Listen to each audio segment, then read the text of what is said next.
Hey there mamas, and welcome back to my channel. If you are new here, welcome. My name is Christy and I am a stay-at-home mom of 4 kiddos. We just welcomed our baby girl Aubrey about 6 weeks ago, and so I thought it would be a good time to sit down and do this video. Officially 6 weeks postpartum, and I wanted to just go over some of the things that I experienced in postpartum, and hopefully it'll help prevent some of you from experiencing the same things. Maybe serve as some kind of educational type of video if you are soon going to be having your own baby. This was baby number 4 for me, and this experience was totally unlike, oh, that's my breast pumping alarm. This experience was unlike any of my previous experiences. I have encountered things that I have never encountered before, and that's another reason why I wanted to do this video, because this experience for me was so unlike any other, so I figured someone else could benefit from me sharing my story. If you have not yet watched my birth story, I definitely suggest watching that, because that kind of ties into some of the things that happened to me in postpartum, and it'll be much easier to understand. But just to kind of like explain what some of the things I experienced, I did have an epidural during my labor and delivery, but the epidural messed up. It was pretty crazy. So definitely watch my birth story and you'll see exactly what I went through during that whole ordeal. Since coming home, once I was discharged and sent home, it was like not even 48 hours after. It wasn't quite 48 hours, but definitely more than 24 hours after I gave birth that we were discharged. She was perfectly fine, and I didn't seem to have any issues at that time. I had some mild cramping, but that only took like Tylenol for that once, and that was it. And so they said it was cool, so they discharged me and I came on home. Within 24 hours of being home, I started experiencing really bad headaches. And at first I didn't think anything of it, because you know your body goes through so much after giving birth anyway. And so I just figured I was either tired, because I had barely any sleep being in the hospital. I was either tired or feel like I wasn't really eating enough, because I was just so exhausted and I just wanted to lay around. I didn't really eat that much. And so I kind of like just chalked it up to not eating and being hydrated, as well as being really, really tired. My bleeding was pretty, you know, mid-level. It wasn't that bad. And, you know, overall I was pretty comfortable, except for the headaches. The next couple days, the headaches seemed to get worse when I was up. I wasn't able to do much of anything as far as moving around. I was literally in the bed for days, and I didn't understand why. So I went to my trusted friend of Google and tried to figure out why I was having such crippling headaches, because every time I got up, I felt like blood rushing to my head, and the pain was just so crazy. So all I wanted to do was just lay down. It kind of led me to my epidural experience. Apparently, okay, I thought I heard her waking up. Apparently, I was experiencing spinal headaches, and that was because of my epidural.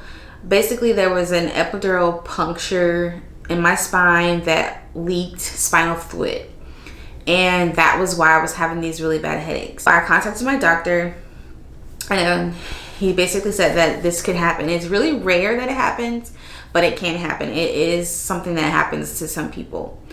And I started reading some different blogs of people who did experience it, and they said that it lasted for like 2 to 3 weeks, where they couldn't get up because of these headaches.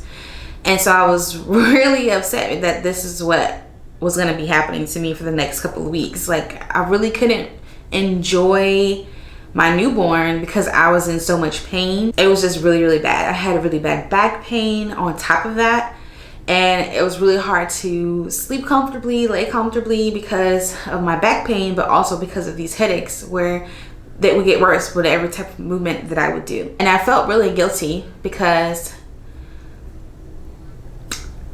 you know, I was in the bed and I couldn't really do anything, and a lot of everything fell on my husband.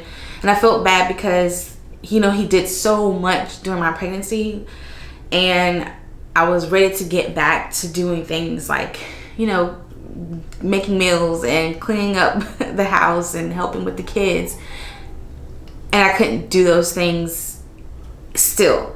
There was a couple times where I was just in the bed just crying because I couldn't do anything, and I just felt bad for not being able to do anything.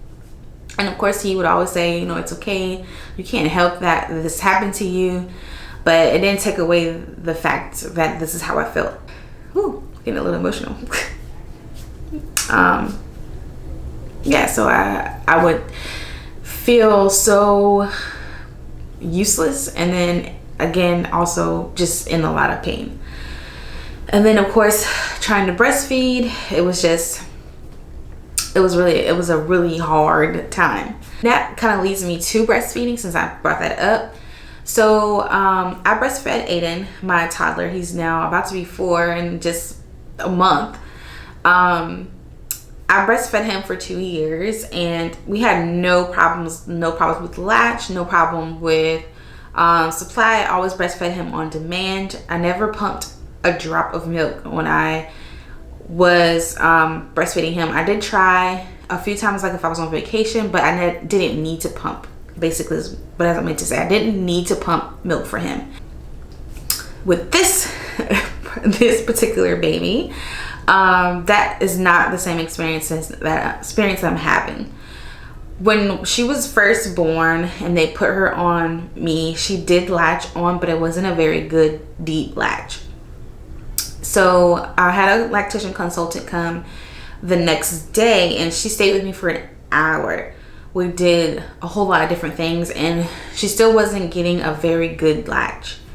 Then I had another lactation consultant came in, and she stayed with me for a couple hours, and we had the same issues. And then eventually, you know, it's like whenever I would try to put her onto the breast, you know, she got fussy and frustrated, and then that made me frustrated and me upset because I felt like I wasn't doing something right. And it was just really, really hard because I had such an easy experience with Ayden, and then with Aubrey, I wasn't able to even get her to take, you know, take a breast at all, not either side. I'm like, well, maybe she doesn't like this side, and try one on the other side, different positions. We did everything, and she doesn't have like a tongue tie or anything like that. Her sucking is good, all that good stuff. It was just she didn't want to latch.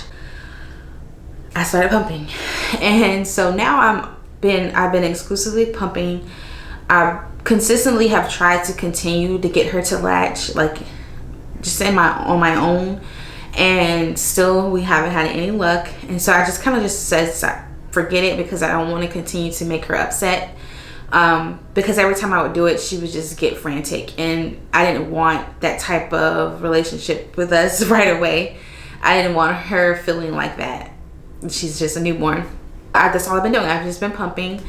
I plan to do a video a little bit later on more about my exclusive pumping journey, but right now I am exclusively pumping for her, and that has been a lot because I'm pumping every 3 hours. And it's been overwhelming because I never had to do this before. That's been definitely been a very new thing for me. I wouldn't say I had the baby blues, but because I think it just really kind of tied into the fact that I was, you know, literally bedridden for 2 weeks.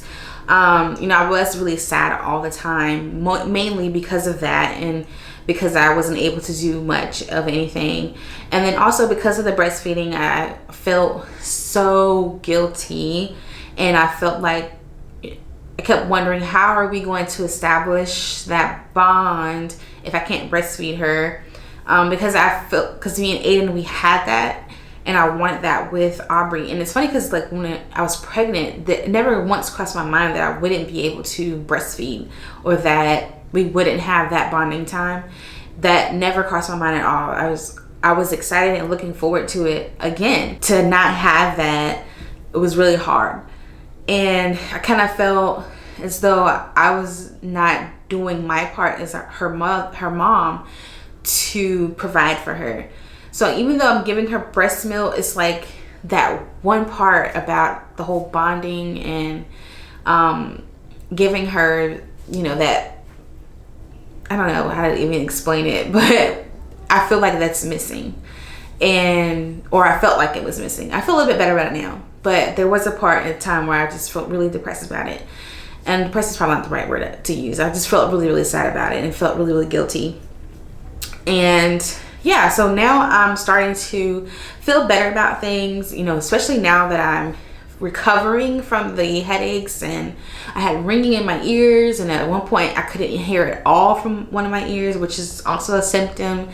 But yeah, so since all of those things have started to fade away, and now that I'm getting into this groove of a schedule with my exclusive pumping, I'm starting to feel a lot better about that.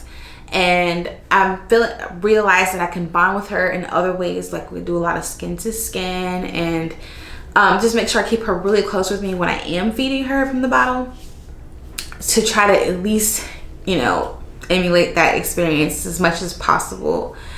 And I'm starting to feel like myself again. I feel getting back into making videos and just expressing like my thoughts and my feelings and things that I've experienced. And that has been really fun and has been a really good release for me. So I've been really excited about that.